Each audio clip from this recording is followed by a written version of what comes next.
नमस्कार दोस्तों, जय हिंद, वंदे मातरम। जैसे कि आप सभी जानते हैं कि पिछले कुछ टाइम से पूरा संसार कोरोना जैसी वैश्विक महामारी से जूझ रहा है। इस टॉपिक पर मैं ज़्यादा बात नहीं करूंगा क्योंकि आप सभी इसके फैलने के तरीके और बचाव से भली भांति परिचित हैं। देखो, जो मेरा मेन मुद्दा है, कुछ दिनों से मेरे मन में कुछ बातें चल रही है, उस टॉपिक पर और उन बातों पर मैंने वीडियो बनाई है और आपसे बात करना चाहता हूँ। देखो यार, 2 वक्त की रोटी कमाने हर कोई अपने घर, अपने गाँव से दूर शहरों में जाता है और फिर वहाँ अपना जीवन यापन कर रहा है। ऐसे में जब 2 महीने से लॉकडाउन है, लोगों को सैलरी नहीं मिल रही, लोगों की नौकरियाँ चली गई है, तो जाहिर सी बात है हर कोई अपने घर, अपने गांव वापस लौटेगा।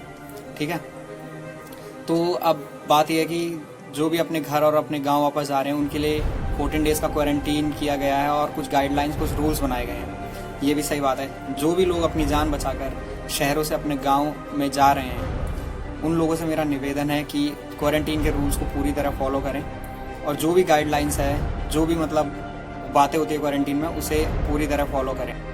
वैसे तो ऐसा कहीं देखने को नहीं मिला, लेकिन फिर भी मैं बोल रहा हूँ कि जो भी शहरों से गांव जा रहे हैं, प्लीज़ आप लोग क्वारंटीन के रूल्स और गाइडलाइंस को फॉलो करें। अब यहाँ पे जो मेन बात मैं कहना चाहता हूँ वो है गाँव वालों का शहर वालों के प्रति व्यवहार। यार, आप लोग ऐसा सोच रहे हैं कि ये लोग जेब में कोरोना लेकर आए हैं, या आप लोगों को लगता है कि हमने ही कोरोना फैलाया है या हमारे पास कोरोना है? आप लोग शहर वालों को हीन भावनाओं से देख रहे हैं। अपने जैसे कि किसी गांव में जाने का रास्ता है दूसरे गांव से, तो गांव वाले अपने गांव के रास्ते भी नहीं जाने दे रहे हैं लोगों को। यही आप लोगों की मानवता, यही इंसानियत है? बताइए। अगर सरकार ने होम क्वारंटीन की इजाज़त भी दे रखी है तो आप लोग क्यों ज़बरदस्ती अपने सगे भाई बंधुओं को ऐसे क्वारंटीन में रहने को मजबूर कर रहे हैं जहाँ पर रह पाना बहुत मुश्किल है? अगर आपके गांव में अच्छे क्वारंटीन की सुविधा, तो कोई दिक्कत नहीं, अच्छी बात है। गांव के लोगों को क्वारंटीन कीजिए अगर सुविधाएं दे रहे हैं आपको। अगर नहीं है तो आप उनको होम क्वारंटीन में क्यों नहीं रहने दे रहे? क्या, किस तरह की ये आप नीति है, किस तरह की आपकी किस तरह की नॉलेज है, किस तरह की समझ आप लोगों के अंदर, ये मैं जानना चाहता हूँ आज। कुछ लोग हैं क्या बोलते हैं, बहुत ज़्यादा समझदार बोलते हैं उन्हें, या बहुत ज़्यादा हाइजीन बोलते हैं, या बहुत ज़्यादा पढ़े लिखे, कुछ भी बोल सकते हैं। इस तरह के नए नए रूल्स निकाल रहे हैं अपने गांव में। अगर आपके पास डीएम का दिया हुआ लेटर है, आप प्रधान हैं, तो आपको गाइडलाइंस भी दी गई होंगी मेरे ख्याल से। तो आप वो गाइडलाइंस गांव के किसी एक जगह पर लगाइए और जिसके नीचे की साइन हो, मुहर हो डीएम की, तो हम माने। आप लोग अपने मन से नियम निकाल के, ऐसा तो होगा नहीं कि एक जिले में जितने भी गाँव, सब जगह अलग अलग रूल्स हैं, सब जगह एक ही जैसे रूल्स होंगे। जाहिर सी बात है। तो क्यों फिर आप सब एक ही जैसे रूल फॉलो नहीं कर रहे हैं? अगर जिसके पास अच्छी क्वारंटीन की सुविधा नहीं है तो वो अपने घर में रह सकता है। 2 ही रूल है, या तो क्वारंटीन या तो होम क्वारंटीन। आप जंगलों में टेंट लगवा रहे हैं, ठीक है, ऐसी जगह आप क्वारंटीन करवा रहे हैं जहाँ पे कि कितना खतरा है।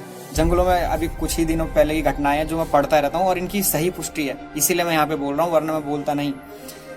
टेंट में बाघ आ गया था, पहाड़ों की बात है, जंगल में टेंट ला के रह रहे थे, बाघ आ गया। अगर किसी के साथ कोई अनहोनी हो जाती है, वो तो भगवान का शुक्र है कि किसी को कुछ नहीं हुआ उस गांव में। अगर किसी के साथ कुछ हो जाता तो कौन इसकी जिम्मेदार होता? कौन जिम्मेदारी लेगा इसकी? गांव के लोग बहुत ज़्यादा हाइजीन हो रखे हैं जो आजकल, या ग्राम प्रधान, या विधायक, या सरकार। और आपने एक खबर पढ़ी होगी 3-4 दिन पहले, नैनीताल के बेताल घाट नाम का एक जगह, बेताल घाट नाम की, वहाँ पे क्वारंटीन में रह रहे थे कुछ लोग। एक छोटी सी बच्ची थी, 4 साल की, अंजलि नाम था उसका।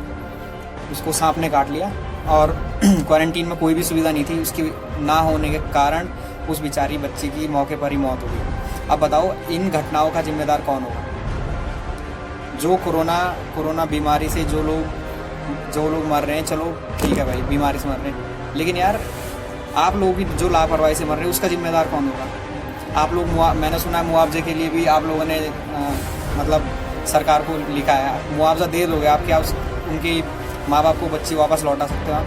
किसी का भी कोई नुकसान हो गया, इंसान का, जान माल का अगर नुकसान हो गया, क्या आप लौटा सकते हो? क्या पैसों से आप भरपाई कर सकते हो उनकी? कहाँ गई यार आप लोगों की इंसानियत? यही मानवता है? अगर आप लोगों की इंसानियत और मानवता के चक्कर में, आप लोगों की हाइजीनिक और आप लोगों की नॉलेज के चक्कर में अगर किसी को कोई जान और माल का खतरा हो गया, किसी की जान चली गई, तो उसका जिम्मेदार कौन होगा? ये बताइए आप लोग, ठीक है?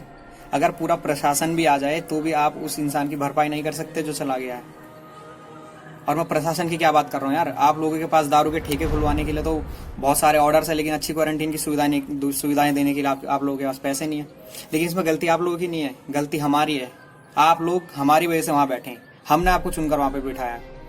जो भी सुविधाएं, जो भी मतलब सुविधाएं या खर्चा जो भी कह लो, जो भी आता है वो हम लोगों तक नहीं पहुंच पाता। इस सब के जिम्मेदार हम लोग खुद हैं, क्योंकि आप वहां बैठे हैं। अब मतलब बताइए कि कोई इंसान इंटरव्यू में ये कह रहा है कि शहर वालों की वजह से हमारे क्षेत्र में, हमारे राज्य में